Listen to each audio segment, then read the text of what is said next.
샬롬 샬롬 샬롬 샬롬 샬롬. 하나님 사랑합니다. 여러분 주 안에서 사랑합니다.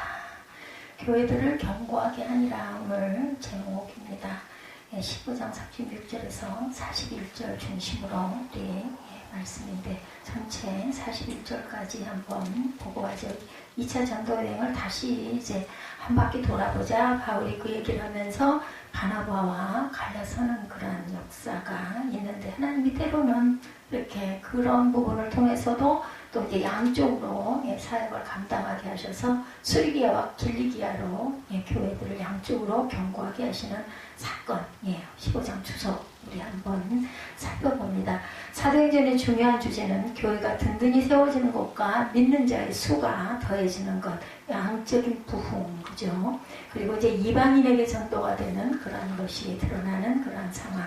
그로 인해서 믿는 자들이 많아지는 경우에 매우 이상적인 공동체의 모습, 믿는 자들이 많아져서 교회가 은혜로워지면 너무나 좋죠. 근데 또 거기에 또 많은 논쟁도 일어납니다.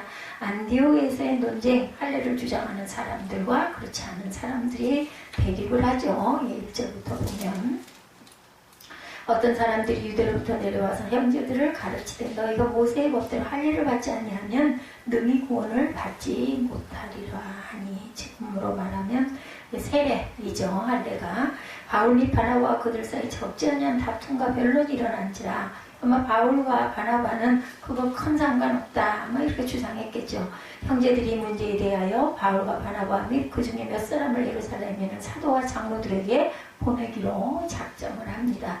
그들이 교회의 전성을 받고 베니게와 사마리아로 다니며 이방인들이 주께 돌아온 일을 말하며 형제들을 크게 기쁘게 합니다. 예루살렘에 이르러 교회와 사도와 장로들에게 영접을 받고 하나님이 자기들과 함께 계셔 행하신 모든 일을 이제 증거하죠. 5절에 바리새파 중에 어떤 믿는 사람들이 일어나 말하되 이방인에게 할례를 행하고 모세의 율법을 지키라 명하는 것이 마땅하다 아니라.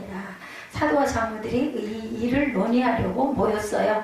7절에 보면 많은 변론이 있어요. 베드로가 일어나 말하되 형제들아 너희도 알거니와 하나님의 이방인들로 내 입에서 복음의 말씀을 들어 믿게 하시려고 오래전부터 너희 가운데서 나를 택하시고 또 마음을 아시는 하나님이 우리에게와 같이 그들에게도 성령을 주어 증언하시고 믿음으로 그들의 마음을 깨끗이 하사 그들이나 우리나 차별하지 아니하셨다. 이제 베드로는 그것을 누구에게 가서 권하려, 그죠? 거기서 성령의 임재를 보고 깜짝 놀랐어요. 그리고 이제 깨달아 알게 돼서 이제 이렇게 예루살렘에 가서 그대로 증거를 본인이 뭐든지 우리가 실천을 하고 그것을 우리가 깨달아 알고 직접 내가 체험을 해야 그것이 살아있는 믿음이 되죠. 십자가에 못 박히시고 부활하신 예수님을 주로 고백한다는 사실만도 대단한 일이었어요. 어떻게 그런 일이 있을 수 있겠는가죠. 이방전도를 미처 예상하지 못한 규모로 퍼져나가기 시작합니다. 십자가에 못 박히시고 부활하신 예수님을 주로 고백하는 것만도 대단한데 많은 유대 그리스도인들은 그것만 가지고는 부족하다. 뭘 해라? 할례를 받아야 된다. 그리고 율례를 지켜야 된다. 율례, 많은 율례를 그대로 다 지켜야 된다는 거죠. 그러나 많은 유대 그리스도인들은 그것만 가지고 부족하고 윤리적 준수를 지키는 오히려 한 가지 방법으로 모세 율법 지켜야 된다. 이를 주장하는 사람들은 바울이 갈라디아에서 말했듯이 가만히 들어온 거짓 형제였을 것이라는 거죠. 모세의 법에 대해서 가만히 들어온 거짓 형제는요, 밖에서 들어오기도 하지만 안에서 일어나기도 한다는 거 또 잘 알아야 됩니다. 또 어제까지 얼마 전까지 아주 바르고 신실했던 사람이 이상한 물이 들거나 세상적으로 기울어져 가지고 사람이 변질이 되는 경우도 있어요. 그래서 우리는 그것도 또 봐야 되기 때문에 사람을 다 믿을 것은 아니에요. 그저 하나님의 말씀에 비추어서 이게 옳은가 그런가를 항상 우리는 묵상해야 됩니다. 모세의 법 레위기 12장 3절입니다. 여덟째 날에는 그 아이의 표피를 것이 할례죠. 그릇된 할례관에 대해서 갈라디아서에서 대치를 합니다. 바울이죠. 6장 13절에 할례를 받은 그들이라도 스스로 율법을 지키지 아니하고 너에게 할례를 받게 하려 하는 것은 그들이 너희 육체로 자랑하려 합니다. 자랑을 하려고 할례를 받아서는 안 되는 거죠. 나는 할례 받아서 너는 못 받았지 뭐 이런 것은 아니라는 거죠. 로마서 2장 23절에도 같은 말씀이 증거되어 있습니다. 그러니까 바울이 강한 주장은 할례를 받고 온전치가 못하면 할례 안 받고 온전한 자가 오히려 낫다. 할례를 받은 자는 할례 받은 자대로, 안 받은 자는 안 받은 자대로, 그게 중요한 게 아니라 마음의 중심을 보시는 하나님이다라는 그 주장입니다. 예루살렘으로 2절에 보면 아까 우리 읽었지만 바울 및 바나바와 그들 사이 적지 않으냐 다툼과 변론이 일어난지라 형제들이 이 문제에 대해서 바울과 바나바와 그 중에 몇 사람을 예루살렘에 있는 사도와 장로들에게 보내요. 이게 어떤지 거기 가서 판단을 받고 와라 그거죠. 해결할 문제가 생긴 거예요. 그래서 두 사람은 안디옥 교회에 화송을 받아 예루살렘 모교의 지도자들과 이 문제를 논의하기 위해서 떠납니다. 바울파와 그 할례파 이렇게 나뉜 거예요. 그들은 예루살렘을 향해 남쪽으로 내려가던 중 스데반의 순교 이후로 흩어진 교인들이 세운 교회들을 돌아보게도 됩니다. 가는 도중에 있는 교회들을. 그 교인들은 이방인 선교 소식을 듣고 매우 기뻐합니다. 3절이죠. 그들이 교회의 전송을 받고 베니게와 사마리아로 다니며 이방인들이 주께 돌아온 일을 말하여 형제들을 다 크게 기쁘게 하였다. 예, 그러나 이들은 예루살렘에 도착하자마자 바리새인 중 어떤 믿는 자들이 일어나 이방인 개종자들도 할례를 받고 모세 율법을 지켜야 된다라는 이야기가 이제 분쟁이 일어납니다. 고린도후서 12장 20절에 교회의 분쟁에 대해서 말씀합니다. 내가 갈 때 너희를 내가 원하는 것과 같이 보지 못하고 또 내가 너희에게 너희가 원하지 않는 것 같이 보일까 두려워한다. 또 다툼과 시기와 분쟁과 당짓는 것과 비방과 수군거림과 거만함과 혼란이 있을까 두렵다. 이런 일로 인해 분쟁이 일어나면 안 된다는 거죠.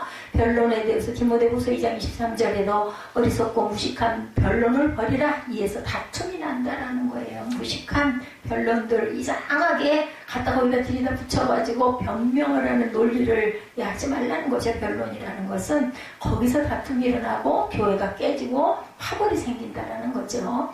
예루살렘 회의에 대해서 6, 7절에 증거합니다. 사도와 장로들이 이 일을 논의하러 모여 많은 변론이 있은 후에 베드로가 일어나 말하되 하고 나오죠.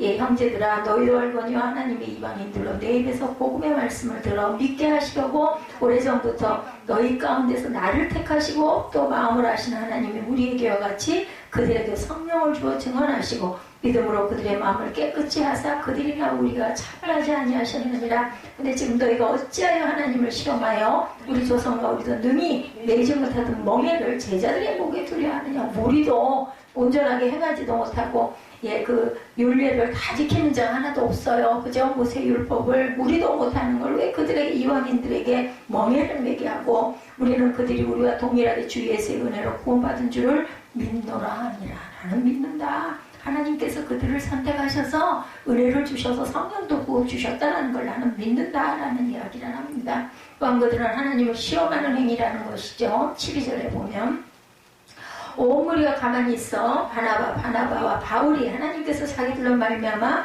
이방인 중에서 행하신 표적과 기사에 관하여 말하는 것을 듣더니 말을 마침에 야고보가 대답하여 이르되 형제들아 내 말을 들으라. 하나님이 처음으로 이방인 중에서 자기 이름을 위한 백성을 취하시려고 그들을 돌보신 것을 심오히 말하였으니 선지자들의 말씀이 이와 일치하도록 기록된 바 이후에 내가 돌아와 다윗의 무너진 장막을 다시 지으며 그 허물어진 것을 다시 지어 일으키리니 이는 그 남은 사람들과 내 이름으로 일컬음을 받은 모든 이방인들로 주를 찾게 하려 함이라 하셨다 하고 다시 또 그죠? 예, 이제 일어나서 또 얘기합니다.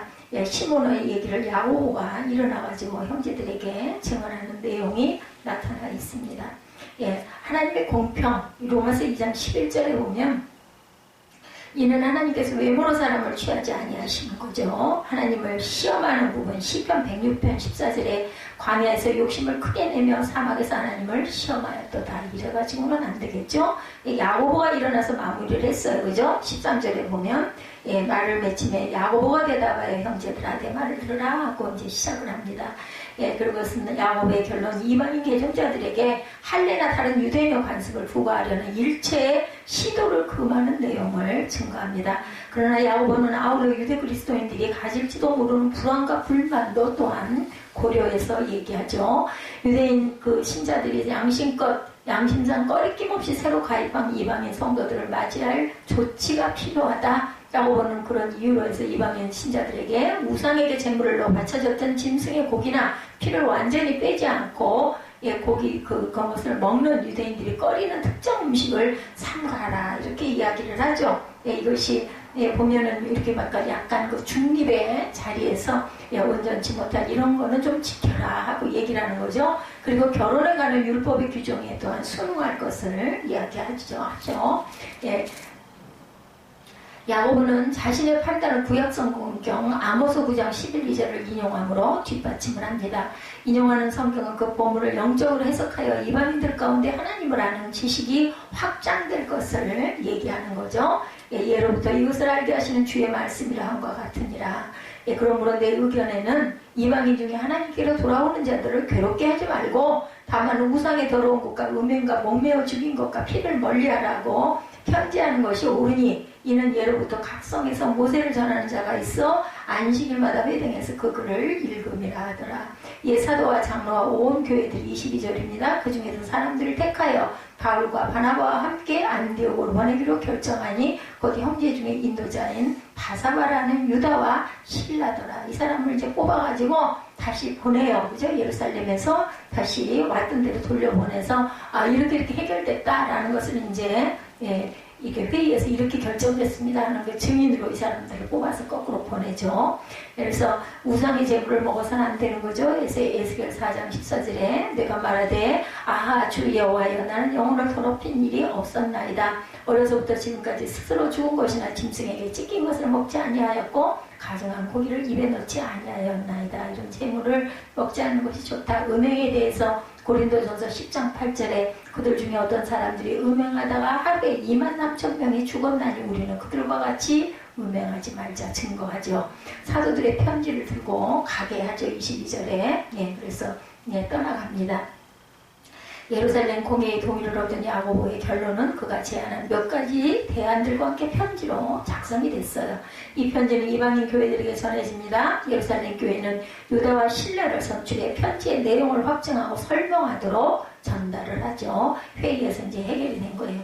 이 편지는 예루살렘 교회의 지도자들이 앞서 유대에 내려와서 할례를 주장하던 자들에게 그런 일을 할 권한을 준 일이 없음을 분명하게 증거하죠. 또한 예루살렘 교회의 지도자들은 자신들의 결정이 성령의 뜻에 따른 것이다 확신함을 보여줍니다. 28절에 성령과 우리는 이 요긴한 것들 외에는 아무 짐도 너에게 지우지 아니하는 것이 옳은 줄 알았나니. 여기서 이제 성령이 등장을 해요.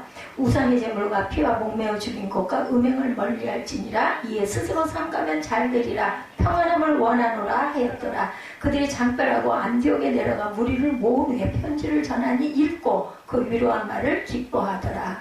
유다와 실라도 선지자라 여러 말로 형제를 권면하여 굳게 하고 얼마 있다가 평안히 가라는 전송을 형제들에게 받고 자기를 보내던 사람들에게 예루살렘으로 도둑갔어요. 그죠? 바울과 바나바는 안디옥에서 유하며 수다한다는 사람들과 함께 주의 말씀을 가르치며 전파합니다. 그리고 나서 이제 전도여행에서 갈라지는 사건이 일어나죠. 무슨 유대 그리스도인들이 거리낌 없는 사귐을 갖게 했어요. 그죠? 이 문제가 해결되자 그들은 새로운 각오와 봉사와 증거의 사역을 감당하게 되죠. 짐을 지우지 않아야 된다는 거예요. 계시록 2장 24절에 보면 두아디라에 남아있어 이 교환을 받지 아니하고 소위 사탄의 깊은 것을 알지 못하는 너에게 말하노니 다른 짐으로 너에게 지울 것이 없노라. 이렇게 계시록에서 증거합니다. 바울과 바나바의 불화가 36절부터 41절 오늘 본문의 중심이기도 하죠. 수일 후에 바울과 바나바는 얼마 전에 세워진 구브로와 소아시아 지역의 여러 교회들을 방문합니다. 근데 문제가 생겼어요.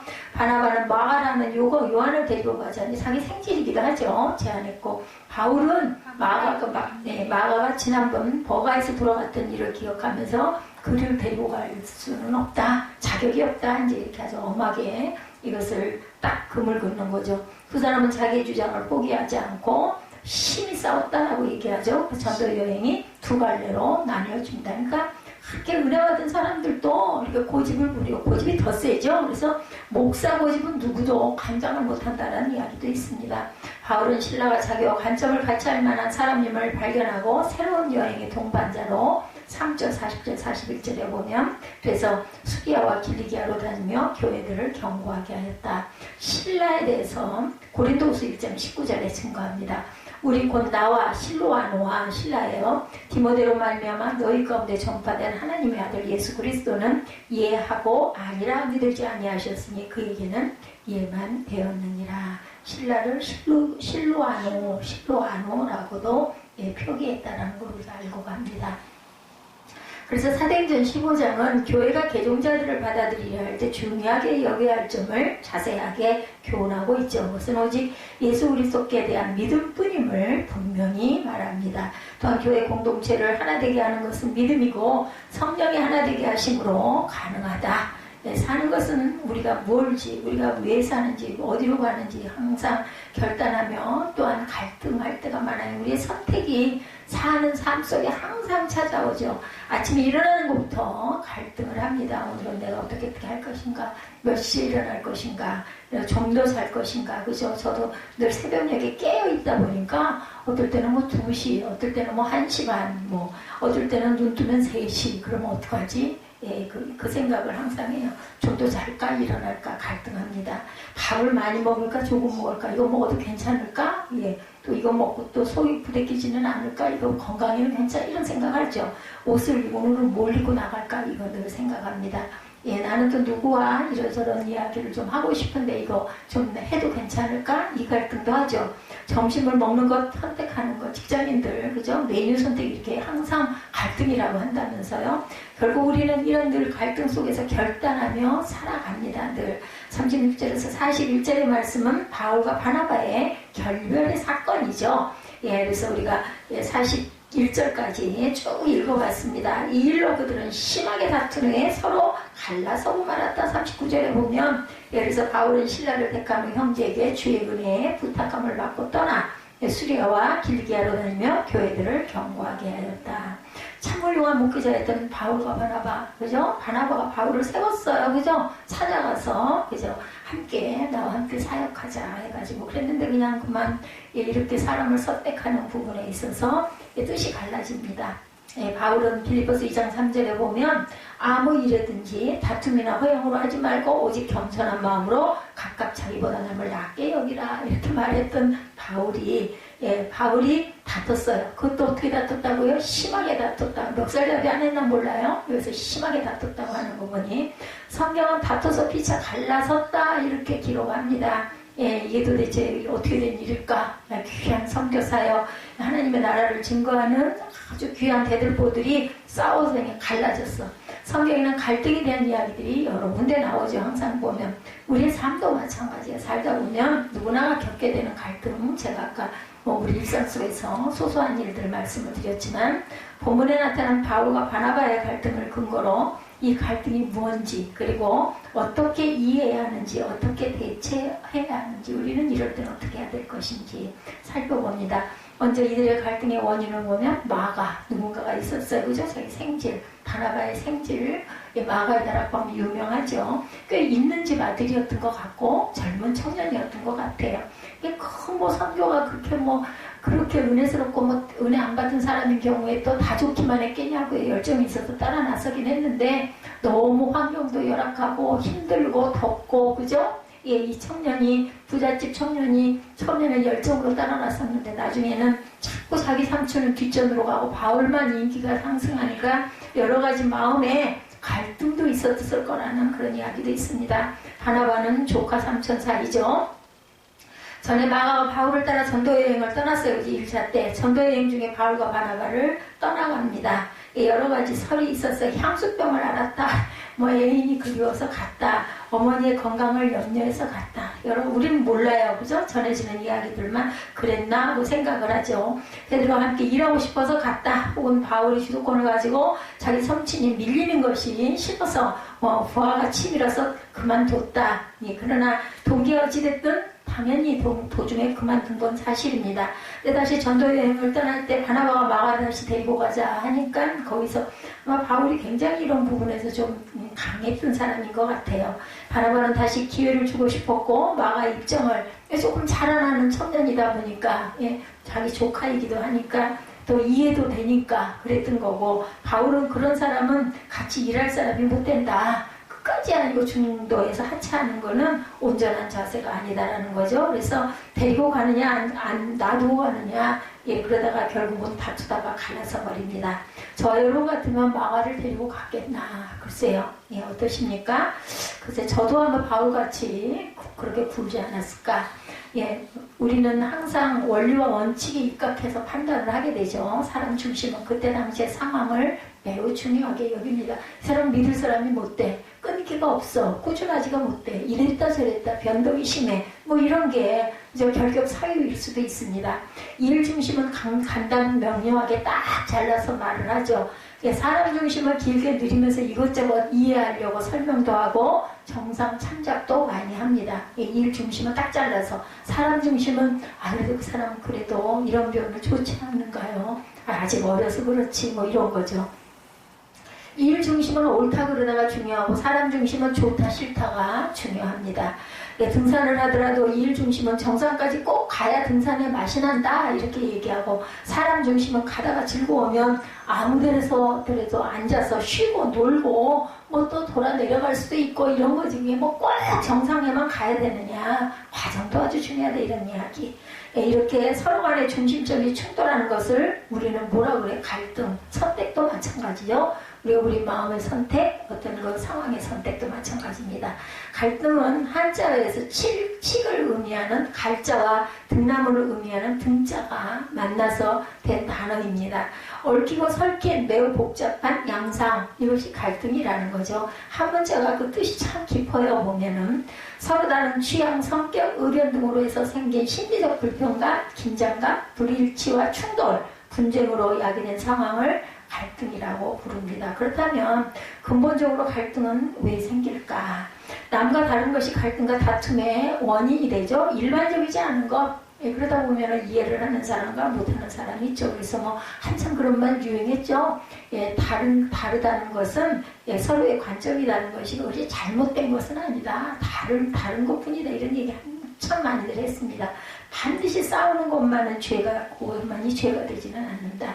바울도 싸웠고 모든 사람이 다투기도 합니다. 이런 모든 사람에게 인간에게 있어서 필연적인 것. 왜냐하면 마음에 여러 가지 심리적으로 다름이 있기 때문이에요. 갈등이 일어날 수밖에 없습니다. 내가 남과 갈등을 일으키고 싸운다고 해서 죄책감을 너무 가질 필요는 없다는 거죠. 이 상처, 이거 아주 중요한 것 같아요. 어떤 사람은 그까짓 거 그래놓고 나서 또 속 털고 잊어버리고 모라락 쌓아놓고 상대방이 얼마나 마음에 상처가 있거나 없거나 이미 잊어버리는 사람이 있는가 하면 상대방 같은 경우에는 그 말을 듣고 계속 그것이 응어리가 되고 그게 마음에 정말 아픔이 돼서 남아있는 경우도 있습니다. 필연적으로 갈등을 이렇게 내포하죠. 어찌 보면 갈등은 관심의 표현, 어쩌면은 사랑을 받고 싶어서 인정을 받고 싶어서 더 갈등해서 이렇게 상처를 받는 일도 있는 것 같아요. 아무 관심도 없으면 남한테 그러겠어요? 기대치가 있으니까 그러겠죠. 굳이 다를 이유가 없죠. 이런 말이 있어요. 노인이 지팡이가 무겁다고. 지팡이를 버리면 어떻게 되나. 이제 제가 꼭 지팡이를 이제 들고 다녀야 되겠다는 생각이 오늘 굉장히 많이 들었습니다. 가긴 가야 되는데 사람들 많은데 지나가고 누구가 나를 부르는데 빨리 가야 되는데 그 자세가 그렇게 신경이 쓰이는 거예요. 돛담배가 돛이 귀찮다고 돛을 바다에 버리면 어떻게 돼요? 결국은 못 가죠. 지저분하다고 항문을 돌려낼 수는 없습니다. 다툼이 두려워서 인간관계를 피하자는 말도 안 돼요. 정말 화장실, 정말 생각지도 못했던 부분이 나이가 들면서 정말 중요하구나. 근데 여러분들은 저한테 감사해야 될 부분이 많아요. 왜냐하면 저는 이런 분이 안 계셨어요. 그래서 엄마도 일찍 돌아가셨고 주변에 연세가 드신 노인분들을 모시거나 함께 지내지를 못했다 보니까 몰랐어요, 그런 걸. 근데 정말 그리고 이제 상상으로만 나이가 들면 대접을 받는 분이다. 나이가 제일 많으니까 제일 어려운 분이고 모셔드려야 될 분이다. 이렇게 생각을 했는데 내가 그 나이가 되다 보니까 엄청 내 자신이 자꾸 뒤돌아봐지고 그죠? 마음의 상처도 자꾸 받고 합치는 것들이 너무 중요하고 소중하다는 걸 알게 돼요. 여러분들은 저를 보시면서 정말 그 자잘한 그런 것들도 얼마나 감사한가. 그리고 정말 우리가 중요하게 여기고 조심해야 되겠다. 잘 이런 것들을 잘 우리가 관리하고 가야 되겠다 생각을 해야 합니다.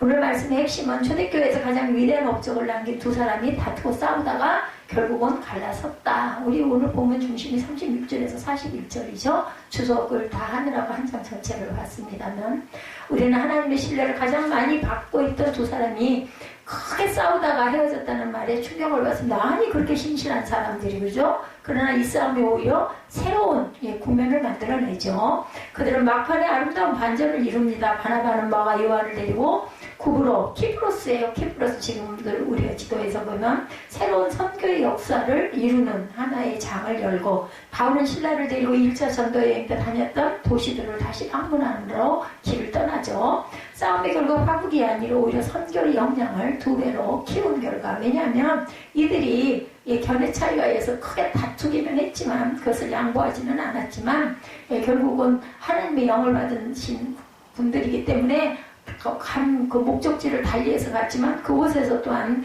새로운 그죠? 전도의 문을 열게 되죠. 갈등을 통해서 더욱 성장하는 교회의 성숙된 삶을 그러니까 목적은 같았다라는 거예요. 방법의 차이가 있다 보니까 그걸로 인해서 서로 양보를 안 하다가 양쪽으로 갈라진 것이 은혜가 됐다라는 거죠. 사도행전 그 실패와 아픔을 우리가 그걸로 인해서 또 하나님은 또 하나의 배를 아름답게 짜셨어요. 그래서 교회들을 견고하게 하셨습니다. 그래서 보면 씨줄과 날줄로 보면 우리가 그 배틀에서 어떤 그 옷감을 짤 때 삼배 뭐 그런 거 못이 이런 걸 짤 때 씨줄 날줄 가로줄을 말하는 씨줄과 세로줄을 말하는 날줄로 만들어져요. 한 줄 가지고는 안 된다라는 거죠. 두 실이 가로 세로 십자 모양으로 서로 교차함에 엮어지면서 천이 만들어져요. 그죠? 사람은 이렇게 다르게 되어 있습니다. 같은 사람이 없다는 거죠. 다 같으면 세상을 살아갈 수가 없고 똑같기만 하면 싸우다가 완전 깨지게 돼요. 결국은 난 타인과 다르기 때문에 타인과 갈등은 필수 불가결한 것, 다르다는 것을 우리가 인정하고 가야 된다는 거죠. 우리가 대인관계를 시작할 때는 우선 다른 것을 인정하고 시작해야 되겠다. 맞춰가는 거인 것 같아요. 부부관계도 사랑이 있게 되면 양보를 하게 되죠. 그리고 내 걸 조금 포기하게 되고 내가 좀 그런 부분들을 그죠? 상대방에게 양보해 주게 됩니다. 근데 사랑이 없어져 버리고 나면 계속 다투고 계속 부딪히고 깨집니다. 제가 겪은 부분으로는 그래요. 사랑할 때는요, 모두 다 좋게 보이고 이해하게 됩니다. 근데 그러지 않다 보면은 이해를 못하게 되니까 자꾸 쌓이죠. 그런 게 점점 멀어집니다. 조그만 것 갖고도 다투고 나면 거기에 자꾸 균열이 생기고 깨지죠. 기왕의 갈등을 겪고 다툼이 있다면 우리가 어떻게 해야 될까? 기술적으로 다툴 줄 알아야 되겠다. 다투더라도 극단적인 거는 피해가야 됩니다. 아무리 다투더라도 피를 절대로 부르지 말아야 된다. 부부싸움을 하다 보면 흥분한 나머지 너무나 쉽게 막 깨부수고, 저는 그거 깨부수는 거, 남자들 부분 그런 사람들은 착한 사람들이래요. 상대방을 때리지 못하니까 안 깨질 플라스틱들 집어 던지잖아요. 그 무슨 쓰레기통 같은 거, 바가지 같은 거, 이런 거 던지는 사람들. 피는 이게 못 속인다라는 말들이 많이 있죠. 너는 네 피가 뜨거워서 그래, 뭐 이런 얘기 많이 하죠. 맞받아서 결국 전쟁이 시작되는 겁니다. 아무리 다툴지라도 상대방의 약점을 건드려서 모독하는 거 피해야 합니다. 자존을 건드리면 안 된다는 거죠. 미우니까 더 건드리게 되잖아요. 그죠? 다른 말로 하면 문제와 사람을 구별해야 된다. 나와 다르기 때문에 나와 관계하다 보니 그 과정에서 문제가 발생한 것이지 그 사람이 문제가 있는 게 아니라 시각이 먼저 우리가 그 사람 관점이 좀 달라서 그래 하고 이해하고 들어가는 거죠. 하나님은 갈등 상황을 사용하셔요. 이런 걸로도 또 보면 하나님의 생각은 우리보다 크시기 때문에 높으시기 때문에 그렇죠. 하나님은 땅 끝까지 복음을 전하는 자를 만들기 위해서 핍박이라는 도구도 때로는 이렇게 사용하십니다. 사도행전 1장 8절이죠. 너희가 내 증인이 되라고 말씀하죠. 일종의 하나님의 명령입니다. 그러나 이 말씀이 잘 실행이 안 되자 이것을 뒤집어서라도 이루는 하나님의 섭리, 이 부분을 뒤집으면 그 8장 1절이에요. 1장 8절이 아니라 이때는 예루살렘에 핍박이 나서 많은 그리스도인들이 유대와 사마리아로 흩어지게 되니라.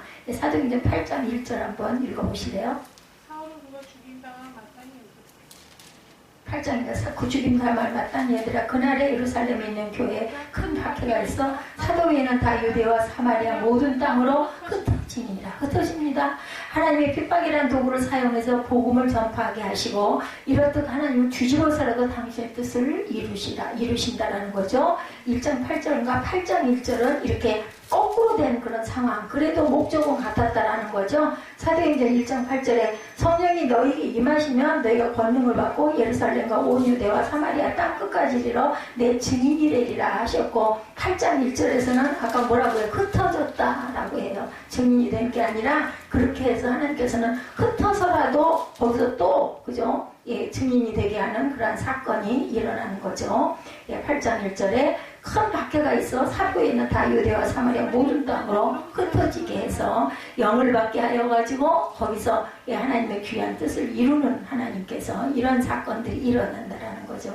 오늘 본문에서 바울과 바나바의 갈등 결과적으로 선한 역사를 가져와서 왜 목적은 같아? 선교하려고 그러고 전도하려고 했기 때문이죠. 바울과 바나바라는 중량감 있는 두 선교사가 여전히 함께 다니는 것은 어찌 보면 낭비일 수 있기도 하죠. 이들은 각각 혼자서도 사역을 감당할 수 있는 사람, 왜냐하면 바나바가 굉장히 대단한 그릇이어서 바울까지 사울이었죠. 바울까지 함께 동역을 시키게 했던 그러한 인물인데 바울이 두각을 나타내자 바나바가 자꾸 뒤로 처지니까 예, 각기 따로 떨어져 다른 지역에 복음을 전파하기 시작을 합니다. 결과적으로 선교 사역의 확대라는 결과를 가져왔다. 이것을 깨달은 사도 바울은 훗날 이런 말을 합니다. 어떤 이들은 투기와 분쟁으로 어떤 이들은 착한 뜻으로 그리스도를 전파했다. 뭐라고요? 투기와 분쟁으로. 예, 본인들이 그랬다는 거죠. 어떻게 보면 고백이죠.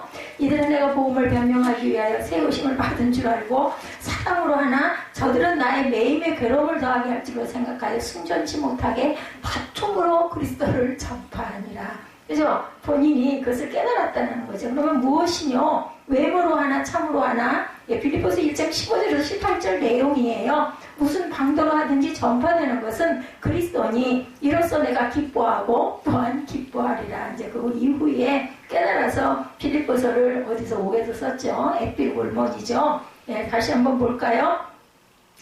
예, 어떤 이들은 투기와 분쟁으로 어떤 이들은 착한 뜻으로 그리스도를 전파하나니 이들은 내가 복음을 변명하기 위하여 세우심을 받은 줄 알고 사랑으로 하나 저들은 나의 매임의 괴로움을 더하게 할 줄로 생각하여 순전치 못하게 다툼으로 그리스도를 전파하니라. 그러면 무엇이뇨? 외모로 하나 참으로 하나 무슨 방도로 하든지 전파되는 것은 그리스도니 이로써 내가 기뻐하고 또한 기뻐하리라. 다퉈서 하든 뭐 함께 사역을 해서 하든 결국은 나타나는 건 그리스도라는 거죠. 예, 신앙 고백이에요. 결국은 그리스도 예수였다라는 고백을 합니다. 나랑 정반대가 있어요. 반대는 은총이라는 거죠. 차이는 축복이라는 겁니다. 하나님이 그렇게 만드셨다라는 거예요. 이게 뭐예요? 우리가 참 꿈보다 해몽이 좋아야 된다고 결과론적인 겁니다. 그때는 이게 사겨지지 않았었는데 나중에 그 결과를 보고 너무 기뻐하는 거죠. 바울은 기뻐하고 기뻐하느라 오죽하면 빌립보서에서 그랬겠어요. 대립으로 보지 말고 보안으로 볼 줄도 알아야 되겠다. 서로 대립하는 상대가 아니라 서로 살리는 생생관계. 왜냐하면 목적이 같았기 때문이에요. 대립을 넘어 상대를 넘어 상생의 세계로 나아가야 된다는 거죠. 성경에 갈등을 겪고 대립되는 듯 보이는 인물이 많이 나옵니다. 그렇지만 실은 이들은 하나님의 입장에서 보면 함께 한 통속으로 하나님이 일을 하고 있어요. 겉으로 보기에는 대립이지만 그죠? 같이 보니까 너무나 뛰어난 사람들이 함께 있다 보면 부딪힐 수가 있다는 거죠. 가인도 은혜, 아벨도 은혜, 에서도 은혜, 야곱도 은혜, 바로도 은혜, 모소도 은혜, 유다도 은혜, 예수도 은혜, 나도 은혜, 나와 가장 대립하는 갈등 겪는 사람도 결국은 은혜다. 그것을 통해서 적을 통해서 나를 바라보게 되고 깨달는 부분이 굉장히 많아지죠. 자녀도 부모님도 우리 성도들도 모든 것이 은혜고 모든 것이 결국은 사랑이 되는 거예요. 하나님 안에서는 하나님께서 갈등을 주신다는 것은 변화하라는 것이라는 것도 우리가 알아야 됩니다. 나 원래 그래. 예, 그렇게 얘기할 수 있어요. 그러나 성숙하지는 못하게 된다라는 것. 바울은 갈등을 통해서 균형 잡힌 사람으로 변화가 되어 갑니다. 그러니까 우리가 다 은혜 받으면 확 바뀌면 얼마나 좋겠어요. 근데 그렇지가 못하고 서서히 어떤 사람은 정말 느리게 어떤 사람은 좀 빠르게 그죠? 개편해 간다라는 거죠. 그의 유언이라고 하는 디모데 후서는 여러 면에서 변화된 바울의 모습을 보여주고 있죠. 물론 그는 여전히 일에 대해 관심이 많습니다. 디모데 후서 4장 5절에 보면 디모데에 대한 마지막 부탁을 하죠. 우리 그 세빈 예배 때 디모데 후서를 지금 가고 있죠. 이건 안 바뀌어요. 예. 그 뭐가 바뀌었어요? 일 중심이지만 사람에 대해서 관심을 갖게 된다는 거죠. 사랑을 하게 되는 거예요. 결국 사람을 이해하게 되고 장점을 자꾸 들여다보다 보면 그 사람을 부드러운 시선으로 보게 됐다는 거죠. 자신의 부족을 알고 사람에게 관심을 갖게 되죠. 바울은 일 때문에 거절했던 마가를 이제는 데리고 와라 이렇게 말합니다. 일 중심의 사람이 자신의 생각을 바꾼다는 것, 이것 자체가 상당히 어려운 일입니다. 정말 기적이 일어나는 거죠. 바울은 예전의 생각에 매달리지 않고 자신 스스로 그 고집을 비우고 결과를 보면서 변화가 됐다는 거죠. 주목할 만한 것은 성경을 보면 그의 곁을 떠난 사람들이 많이 있어요. 디모데후서 4장 10절에도 보면 대만을 떠나죠. 너무 힘든 거야, 그 사역이. 대만은 이 세상을 사랑하여 나를 버리고 데살로니가로 갔고, 그레스게는 갈라디아로, 디도는 달마디아로 갔고, 16절에 내가 처음 변명할 때 나와 함께 한 자가 하나도 없고 하나를 버렸으나 그들에게 허물을 돌리지 않기를 원하노라. 사도행전 7장 60절에도 이렇게 말합니다. 디모데후서 4장 10절에는 대마 사건, 그리고 사도행전 7장 60절에는 그들이 나를 버리고 갔지만 허물을 그들에게 돌리지 않겠다, 그렇게 얘기합니다. 일 중심의 사람에게 흔히 볼 수 있는 일, 그러나 바울은 그런 사람들을 비난하지는 않았다라는 거죠. 단순히 나를 버렸다고 말합니다. 갈 길이 달랐다라는 표현입니다. 자기와 다른 길을 가는 사람을 용인해 줄 만큼 관용의 사랑이 되었다라는 거죠. 이렇듯 바울은 갈등이라는 걸림돌을 성숙의 디딤돌로 딛고 일었습니다. 갈등을 통해 자신을 변화시키는 성장하는 사람이 우리도 돼야 되겠죠. 아이가 아프면, 그죠? 좀 아프고 나면 이제 쟤 조금 더 뭐 한 가지 더 할 거야. 우리 갓난 애들 보면 그러죠. 한 번 앓고 나면은 머리에 열나고 막 앓고 나면은 앉았던 애가 뭘 붙잡고 쓰기도 하고, 그죠? 기던 애가 일어나 앉기도 하고 한 번씩 아프다라는 거죠. 키가 부쩍 크든지 말하는 것이 조금 더 단단해지든지 사람은 갈등을 겪지 않으면 이렇게 성장이 되지 않는다는 거죠. 미련한 사람은 나와 비슷한 사람을 좋아하고 다른 사람을 배척하지만 지혜로운 사람은 나와 비슷한 사람은 좋아하고 다른 사람을 존중할 줄 알아야 되겠다. 갈등을 항상 미워하거나 배척하지 말고 갈등을 통해서 우리가 변화되는 것이 중요하죠. 그래서 걸림돌이 아닌 디딤돌로 사용할 줄 알아야 되겠다. 갈등이 온다고 해도 두려워하지 말고 하나님께서 그 갈등을 쓰시기를 이렇게 바울과 신라의 과정처럼, 바울과 바나바의 과정처럼 그것을 사용하실 수도 있다는 것을, 그리고 그 사람의 장점을 하나님 또한 들어서 다르게 쓰실 것이라는 것도 우리가 한 번쯤은 생각해야 되겠다. 대부분의 갈등의 원인은 다름 아닌 성격의 차이에서, 관점의 차이에서 발생된다는 것을 우리가 알아야 되겠죠. 또 하나는 일 중심 사람이냐 사람 중심 사람이냐, 이것을 또 한번 봅니다. 일 중심의 사람은 모든 일에 있어서 결과를 중시하고 사람 중심의 사람은 과정을 중요시합니다. 오늘 갈등을 겪은 두 사람 중에 바울은 일 중심, 바나바는 사람 중심의 사람이었어요. 그죠? 일 중심으로 사는 사람은 사실 그 자체가 중요합니다. 무슨 일이 일어났는가, 그러나 사람 중심은 일보다는 일에 연결된 사람들을 굉장히 귀하게 여깁니다. 누가 관련돼 있어요? 교회 봉사를 맡기면 누가 나오는데 이거부터 물어봐요. 그죠? 누군데? 일 중심의 사람은 자기 감정을 잘 안 나타냅니다. 반면에 사람 중심의 사람은, 그죠? 굉장히 정적이죠. 부부싸움을 하다가도 도중에 손님이 갑자기 나타나면 일 중심은 금방 뭘로? 사람 중심의 사람으로 딱 바뀌어가지고 둘이 한편이 되죠. 그죠? 둘이 부부가 실컷 싸우다가 애가 맞고 피가 터져갖고 들어오면 어떻게 돼요? 둘이 한편이 됩니다. 누가 그래서 막 쫓아나가죠. 이렇게 된다는 거죠. 이렇게 인생 역시 시줄과 날줄로 이루어졌다라는 것, 좋은 일, 행복한 일, 성공과 평안이라는 가로줄만으로 이루어지는 것이 아니라 굳은 일, 싫은 일, 실패와 아픔 등의 세로줄로 서로 교차하면서 만들어지는 것이 우리의 인생이라는 것을 우리가 이해하고 가봅니다.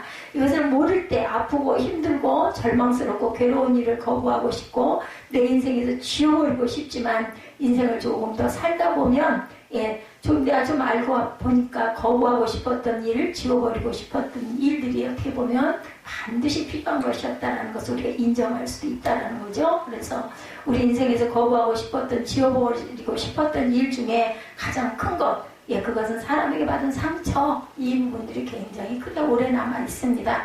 누군가 사람들은 손잡이 없는 양날의 성 칼을 들고 산다면서 그 칼로 다른 사람을 상하게 하고 자기도 상처를 받는다 이런 이야기도 있어요. 이런 사람들로 인한 상처와 아픔이 없으면 좋겠지만 우리 마음대로 나 좋은 대로만 할 수가 없죠. 예를 들어서 우리가 항상 아픈 사건들, 도대체 그 사건의 결론은 어떻게 됐을까? 실패와 아픔이라는 삶의 줄, 이방지역 교회의 중심이 되고 선교사 파송교회가 된 안디옥 교회의 파송을 받아 구브로 반빌리아 지방, 갈라디아 지방으로 선교 여행한 첫 선교팀, 교회 최초 선교팀의 최초 공식 선교 여행의 결과가 대단했었어요. 주로 유대인의 회당에서 이루어진 전도에서 유대인들이 유대교회에 입교한 경건한 이방인들이 그리고 회당으로 중심으로 한 지역 주민들이 예수를 믿게 되죠. 그 수는 생각보다 굉장히 많았어요. 그리고 로마 제국의 고위 공무원인 구브로 총독, 루스드라의 장애인 등 지위, 고하, 신분을 떠나서 주님의 복음을 듣고 구원받은 역사가 일어나죠. 거센반대도 있었어요. 그죠? 핍박도 있었습니다. 마귀의 하수인격인 엘루마의 예로 보듯이 거센 영적인 저항도 반드시 있다라는 것. 사도와 선동을 시비와 선동을 조장해서 방해한 유대인도 많았죠. 그러나 섬마을에서 거대한 항구 도시에서 깊은 산속에서 깊은 고대 도시에서 복음을 일으킨 역사는 그들의 기대와 상상 이상으로 엄청난 부흥이 일어납니다. 이렇게 놀라운 선교 역사, 복음의 역사는 곧바로 조직적이고 끈질긴 방해를 만나죠. 안디옥 교회의 유대 기독교인들 몇 사람이 내려오죠. 그들이 예수를 믿어도 모세의 법대로 할례를 받아야 된다. 오늘 본문 내용이죠. 그렇게 하지 않으면 구원을 받지 못한다. 15장에 나타난 내용입니다. 즉 예수 믿는 것으로 부족하니 모세의 법도 그러니까 다 좋은 건 다 하자. 근데 사람이 한계가 있어요. 그죠? 그러다 보면 결국은 실족할 수도 있죠. 또한 바리새파 중에서 예수를 믿는 자들이 예수를 믿는 이방인들에게 할례를 주고 모세의 율법을 지키게 하는 것이 마땅하다 이렇게 주장을 하죠. 이방 교인들이나 이방 지역의 유대인들 모두 이 문제로 혼란을 겪는 것을 안 교회는 이 문제를 해결하기 위해서 예루살렘의 사도들에게 도움을 요청하는 공회가 열린 거예요. 이 회의를 이렇게 여러 번 자주 하죠. 이방인 선교는 그로 인해서 더욱더 확장이 돼가고 결론이 야고보를 통해서 내려지죠. 이런 상황에서 바나바와 바울은 가만히 있을 수 없었어요. 오늘 본문에 보면 바울이 바나바에게 36절에 우리가 주의 말씀을 전한 각성으로 다시 가서 형제들이 어떠한가 염려가 되고 제의하죠. 바울의 제의는 말씀드린 대로 자신들이 복음을 전한 지역에 가서 예수님만 믿으며 구원받는 것이 아니라 율법을 지켜야 한다. 예수 믿은 후부터 유대인처럼 살아야 구원이 완성된다는 가르침으로 교회를 흔들고 있는 무리를 대비하고 잘못을 바로잡자 이런 말을 하고 있습니다. 바나바 역시 이 일에 동의하죠. 두 번째 선교 여행이 구상돼서 이 일로 인해서 뜻하지 않은 일이 일어나죠. 이 일을 통해서 그래서 선교팀을 구성하는 문제 갈등의 시작이 바나바가 자기 조카를 좋은 뜻으로 시작을 했는데 마가 때문에 거기서 찢어지는 사건이 여기서 파생이 되죠. 사도행전 12장에 보면 기적적으로 감옥에서 석방된 베드로가 마가라는 요한의 어머니 마리아의 집에 가니 여러 사람이 모아요. 기도하더라 내용이 있어요. 사도행전 12장 6절에서 12절에 보면 이렇게 나옵니다. 마가는 예수님의 생애 마지막 부분에서 굉장히 많이 등장하는 인물이에요. 예수님께서 겟세마네 동산에서 잡혀가실 때 웬일인지는 모르지만 벗은 몸에 혼이불만 두르고 쫓아가는 것으로 유명한 사람이기도 합니다. 그리고 예수님 십자가 사건 이후에 오순절과 그 이후 초대교회가 모인 장소가 바로 마가의 집이죠. 바로 지금 보는 우리가 그 전에 영상으로 많이 봤어요. 교회가 그의 집이었어요. 그리고 기도하고 있죠. 12장 13절에 보면 로데라는 하녀가 있었어요. 마리아에게. 많은 성도들이 모일 수 있는 공간을 가진 집을 소유하고 있었어요. 부잣집이에요. 그 집에 접근하는 방법으로 대문이나 현관을 이용했을 만큼 굉장히 규모가 큰 그런 집입니다. 마가의 집에 있는 그 전에 우리 영상 봤을 때도 굉장히 아름답더라고요. 보면 마가의 다락방인데 뭐 다락방 같지가 않고 작은 어떤 그 궁전 같은 느낌이 들죠.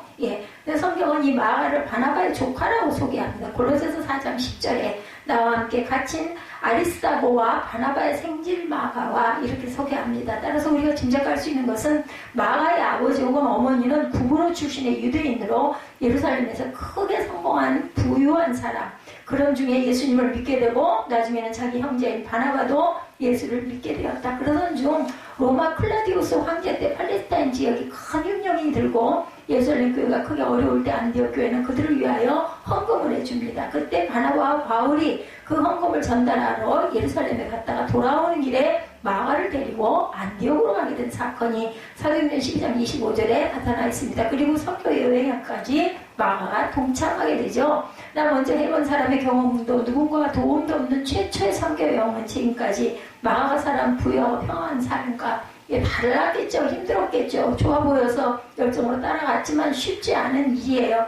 구브로라는 섬에서 밤빌리아 지방으로 다시 갈라디아 지방으로 옮겨가는 멀고 긴 기간인 것을 알았기 때문에 아이고 나는 돌아갈래 이럴 수 있어요. 그래서 부유한 유대인 출신인 그가 가난하고 척박한 환경의 이방인들과 그들의 문화를 접하는 데서는 갈등을 극복을 못하고 포기를 하죠. 그리고 자신의 삼촌인 바나바가 선교 기간 동안 자연스럽게 바울의 다음 주로 밀리는 것이 조카가 보기에는 마땅치 않아서 돌아갔다는 주장, 또 밤빌리아 북부의 험한 타우로스 산맥을 넘어 갈라디아 지방으로 갈 것을 생각하고 아이고 그 험난한 일을 어떻게 가, 그리고 도망쳤다. 또는 어머니에 대한 책임감 때문에 여섯째 어머니 마리아가 해주는 요리가 먹고 싶어서 너무 배가 고프고 음식이, 아니 그럴 수 있어요. 음식이 너무 나쁘니까. 광야 출애굽 40년 동안 어땠어요? 우리가 그래 대구에 있을 때는 고추도 먹고 마늘도 먹었는데 도대체 이게 뭐야? 맨날 그 하늘에서 내리는 만나만 먹어? 고기도 먹고 싶은데 이렇게 투덜거리죠. 마가와 첫 번째 선교 여행 도중에 팀을 이탈해서 떠났는지 사도행전을 기록한 누가는 별로 나머지 설명은 안 하고 있습니다. 그런데 바울은 고린도 후서에서 자신의 당한 고난에 대해서 여러 번 여행하면서 감의 위험과 강도의 위험과 동족의 위험과 이방인의 위험과 신의 위험과 광야의 위험과 바다의 위험과 거짓 형제 중의 위험을 당했다라고 언급을 합니다. 성경학자인 케니 웨어는 바울이 고린도 후서에서 말한 위험 중에서 강도의 위험은 밤빌리아의 버가와 피시디아 안디옥 사이 지역에서 겪은 것이다. 이렇게 구원을 하고 있다고 해요. 람세이도 피시디아 안디옥 지역에서 발견된 수많은 비석에는 그 지역의 안녕을 위해서 수비대와 군사들이 지켰다거나 강도를 만나는 사건, 물에 익사할 뻔했다라는 기록이 나온다라는 거. 뭐 이런 데 다니면서 오죽이나 그거 거치는 사람들이 생명을 위협하는 일이 뭐 한두 번 있었겠어요. 이런 것을 보면 자신들의 말에 귀를 기울이는 사람보다는 무시하는 사람들이 더 많고 찬성하고 지지하는 사람보다 반대하고 배척을 당하는 일들은 또 얼마나 많았겠냐는 거죠. 지루한 항해, 제대로 먹지도 자지도 씻지도 못하는 선교 환경, 그러다 밤빌리아의 버가 항구에서 바울이 덜컥 병이 걸리는 걸 보고는 마가는 또 덜컥 더 겁을 먹은 거죠. 아니 젊은 청년이야. 아니 우리 김종국 형제 같았으면 마가처럼 쫓아가지도 않아요. 그죠? 조금 이렇게 들여다보다가 아이고 저거 아니야. 저거 성공 못해 하면 꽁무니를 떼겠죠. 이런 마가의 행동은 결코 개인적인 행동으로 끝나진 않습니다. 그런데 우리 김종국 형제가 60살이 되면 과연 어떨까를 바라보면 그래도 뿌리가 심어지지 않을까 싶어요. 저는 요즘에 그전에는 참 연면을 많이 해서 직장 다닐 때 그 얼굴을 보면서 무슨 질병이 혹시 있는 게 아니고, 근데 요즘에는 보면요, 그 사람을 보면 아주 푸근한 감자 같은 느낌이 자꾸 들어서 절대로 뭐 무슨 관상 그런 거랑 다르게 마음에 어떤 그런 마음이 좀 든든하고 듬직한 마음이 들어요. 그러시죠. 뭐 하나님께서 붙여주셨으니까. 지금 이 순간을 보지 말고 이 사람 20년 뒤, 15년 뒤에 어떨까, 이것을 우리가 기대를 걸고 길게 봐야 되죠. 하나님의 시간과 우리 시간이 달라서 그것 때문에 우리가 자꾸 포기하고 절망하고 합니다. 자신을 낮추고 포기하고 죽임으로 그리스도와 복음을 드러내기보다는 현실의 벽 앞에서 자신을 포기하지 못한 모습은 복음을 왜곡시키고 모든 선교적인 노력과 헌신을 물거품으로 만드는 그런 행동일 수도 있다는 것. 그렇게 해서 교회에서 선교 무대에서 사라진 줄 알았던 마가가 오늘 본문에 다시 등장을 하죠. 아까도 말씀드렸던 대로 예수께서 계실 때, 예수께서 승천하셨을 때, 십자가에 못 박히셨을 때 중요한 부분마다, 그리고 그의 집이 그죠? 기도의 집으로 변화되는 사건이 일어납니다. 바나바는 마가를 데리고 가고 싶어하는 반면에 바울은 이탈자의 합류에 거부감을 느끼고 반대하는 상황. 바나바는 기회를 한번 주자고 했을 것이고 바울은 아마 미운 생각보다는 좀 고쳐야 된다, 이런 경우에는 그냥 하지 말고 한번 혼인해야 된다, 이런 마음은 아니었을까 싶기도 해요. 위로의 사람, 그죠? 바나바는 성품이 사람을 굉장히 세워주기를 바라고 좋게 이해하기를 바라는 그런 위로의 사람이죠. 결국은 바울이 고집을 엄청 부렸을 것 같아요. 거절을 합니다. 그래서 심히 다투고 헤어졌다는 거죠. 바울의 입장에서 보면 선교는 전쟁이라는 거예요. 그렇게 놀이하듯이 그렇게 다닐 수 있는 게 아닌데 그 애는 아직 그릇이 안 됐어. 이런 마음이지 않았을까. 그래서 우리가 실패와 아픔의 인생 배를 짜는 하나님께서는 그것도 다 아시고 각각 하도 거기서 또한 귀한 열매를 거두게 하시는 하나님이라는 것을 우리가 잊지 맙시다. 골로새서 4장 10절입니다. 나와 함께 갇힌 아리스다고와 바나바의 생질 마가와 그리고 바울 사도가 자신의 생의 마지막 쯤에 디모데에게 부탁을 하죠. 디모데후서 이게 유서라고 그래요. 디모데후서 4장 11절에 보면 내가 올 때 마가를 데리고 오라. 저가 나 일에 유익하니라. 이만큼 잘한 거예요. 그때쯤 세월이 좀 흘러가지고 자신의 부끄러운 실패와 바울의 헛된 질척이 마가를 변화시키고 성숙시키기도 했을 것이고 그래서 마가는 바울을 진심으로 존경하게 됩니다. 그리고 바울은 깨닫게 됐겠죠. 이러한 마가의 변화와 성숙을 본 뒤에 그가 이제는 동역자가 됐구나. 이래 잘해야 돼. 잘하기만 하면 돼요. 어떻게 됐든 간에. 그죠? 두 번째 마가의 실패는 마가를 더욱더 복음의 사람이 되게 만들었다는 것. 다른 복음서에 보면 가장 먼저 기록된 마가복음은 복음서 중에서도 오리지널이라고 할 만큼 이 마가가 쓴 거예요. 마가복음이 복음의 엑기스를 간결하고 핵심적으로 기록하고 있는 걸 봅니다. 그리고 마가복음의 별명이 선교의 복음이에요. 그리고 고난의 복음이라고도 불립니다. 우리가 보면 실패자 마가는 누구보다 먼저 예수의 복음서를 기록했다. 제일 먼저 기록했어요. 오직 복음만이 능력인 줄 알고 복음을 가장 효과적으로 전하는 방법을 모색했다는 일, 그리고 그 복음서를 선교를 위해서 사용하기도 합니다. 그렇게 피하고 싶었던 바로 그 선교를 위해서 깨달았다는 거죠. 삶을, 고난의 삶이라는 것을 마가가 어린 청년 때부터 그것을 깨우치고 바라보고 변화가 됐다는 겁니다. 마가복음에 대한 이 모든 별명과 이름에 마가 자신의 실패가 그대로 녹아 있습니다. 이렇게 겁점이고 신실하지 못한 사람이고 부족한 마가를 통해서 위대한 복음이 시작이 되죠. 거기에는 그의 뼈아픈 실패와 상처가 큰 역할을 했다는 것을 우리가 또한 바라볼 줄 알아야 되겠다. 이 마가는 그 생의 말년에 알렉산드리아 교회를 세우고 이집트에서 선교 활동에 전념하는 등 아프리카의 개척자로 살다가 순교합니다. 바나바와 바울에게 배운 대로 그들이 산 대로 자신도 결국은 따라가고 살아가고 그렇게 해서 선교하다가 순교를 하죠. 이 하나님의 작품인 거죠. 이것이 모두가. 오늘도 마가뿐 아니라 저와 여러분의 인생이라는 배를 짜시는 하나님은 우리의 실패와 아픔과 이런 같은 이 부분에서 큰 유익으로 바꿔놓으실 것이라는 것. 실패와 아픔을 넘어서 우리가 그것을 기대로 바꿔야 된다는 거죠. 조카라는 인정에 끌려 영적인 전투 현장에 그리고 팀원의 반대를 무릅쓰고 강행하려다 너무나 좋은 동지를 이룬 바나바, 10번 아니 100번이라도 양보하고 따라줘야 할 바나바에게 자신의 혈기를 주지 못하고 반대하다 스승이자 멘토를 잃은 바울, 아직 어린 애송이인 자기 때문에 교회와 선교의 두 거목을 서로 싸우게 만들고 결발하게 만든 마가. 오늘 본문으로 보면 바나바도 바울도 마가도 모두 실패자처럼 보이죠. 그러나 하나님은 그들 모두를 승리자가 되게 하십니다. 그들의 모난 부분, 그들의 불같은 성격, 나약하고 육신적인 모습, 그리고 다투고 분열했던 것까지 그것으로 질감 좋은 배를 짜셨는데 저는 이 부분을 한편 같이 이렇게 보면서 마음에 든 건 뭐냐면 그래도 뿌리는 굉장히 중요하다. 하나님을 사랑하는 마음, 선교의 열정이 있었기 때문에 이 아름다운 모습으로 변화가 되지 않았겠는가 하는 생각이 듭니다. 그리고 시간이 지나면서 자기의 연약한 인내 이런 것들에 대한 그죠? 후회를 했겠죠. 내가 잘못했구나 하는 생각도 했을 겁니다.